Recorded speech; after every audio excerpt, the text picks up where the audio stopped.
भेंट मुलाकात के दौरान सीएम भूपेश बघेल ने की प्रेस वार्ता। मुख्यमंत्री भूपेश बघेल भेंट मुलाकात के लिए जांजगीर चांपा जिले के विकास खंड नवागढ़ के टेम्पल सिटी शिवरी नारायण में प्रेस वार्ता को संबोधित किया। इसमें पत्रकारों के विभिन्न सवालों का जवाब दिया। इसी दौरान छत्तीसगढ़ विजन टीवी के संवाददाता राजेंद्र रत्नाकर के अनुसूचित जाति के 16% आरक्षण से जुड़े सवाल के जवाब में मुख्यमंत्री ने कहा, यह जो वर्तमान आरक्षण है वह मध्य प्रदेश के समय से चली आ रही है, लेकिन छत्तीसगढ़ राज्य के बनने से सभी जातियों की जनसंख्या में भिन्नता आई है। बाबा साहब भीमराव अंबेडकर जी ने भी कहा है कि जनसंख्या के आधार पर आरक्षण मिलेगा।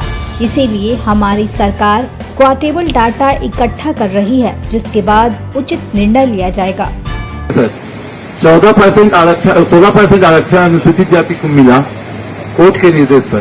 क्या सरकार को राहत नहीं आ रही है? सुप्रीम कोर्ट जाने की बात हो रही है। भाई जो मिल गया इतने दिनों से तो मुश्किल से मिला है हाई कोर्ट के निर्देश पे, तो बरकरार रहे। रत्नाकर जी कुछ थोड़ा समझे। जब हम लोग मध्य प्रदेश में थे तो अनुसूचित जाति की संख्या पूरे प्रदेश में 16%, जनजाति के जो संख्या है 20%, और तो वहाँ मध्य प्रदेश में उसी प्रकार से 16, 20 और 14 पिछड़े वर्ग मिलता था।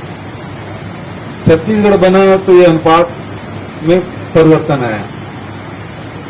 आया तो जो जनसंख्या है आदिवासियों की 32% है, अनुसूचित जाति के 13% है जनगणना के हिसाब से, लेकिन पिछली सरकार ने उसको 12% दिया। पिछड़े वर्ग के जो आरक्षण उसको 14 था, 14% तक है, लेकिन तीनों को जोड़ेंगे तो 58% हुआ। सुप्रीम कोर्ट ने कहा कि वो 50% से अधिक नहीं दे सकते, लेकिन छत्तीसगढ़ सरकार ने उसे 58% दिया था बिना किसी तैयारी के। कोर्ट गए, कोर्ट में स्टे हुआ। स्टे चलते ये घटना है 2011-12 जब आदिवासी लोग आंदोलन किए कि भाई हमारी जनसंख्या जब 32% तो हमको 20% क्यों मिल रहा। तो लोग आंदोलन किए तो फिर भारत सरकार ने भी आदेश किया था इनको दिया जाए, लेकिन उस समय दिए नहीं। 2005 का आदेश है, लेकिन 2012 में फिर आदेश निकला कि ये 58% वाला। अब पिछली सरकार ने 6 साल में 18 तक उनको मौका था, इस दिशा में कोई काम नहीं किया, और नहीं करने के कारण से उसी आधार पर जो हाई कोर्ट है वो इस आदेश को निरस्त किया। तो इस आदेश को निरस्त किया तो लागू कौन सा हुआ? जो मध्य प्रदेश के समय का जो आदेश है वो लागू हो गया। जबकि अंबेडकर साहब ने जो संविधान, उसकी अध्यक्षता में जो संविधान का निर्माण हुआ, उसमें स्पष्ट है कि अनुसूचित जाति जनजाति को उसके जनसंख्या के आधार पर उतने प्रतिशत उसको आरक्षण मिलेगा।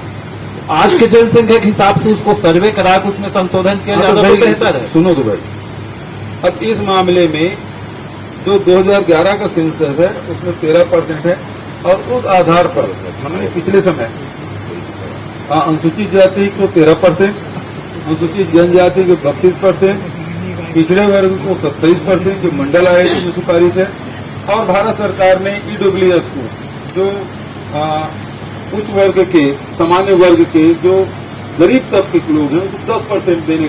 जांजगीर चांपा से Rajendra Ratnakar, CG vision TV.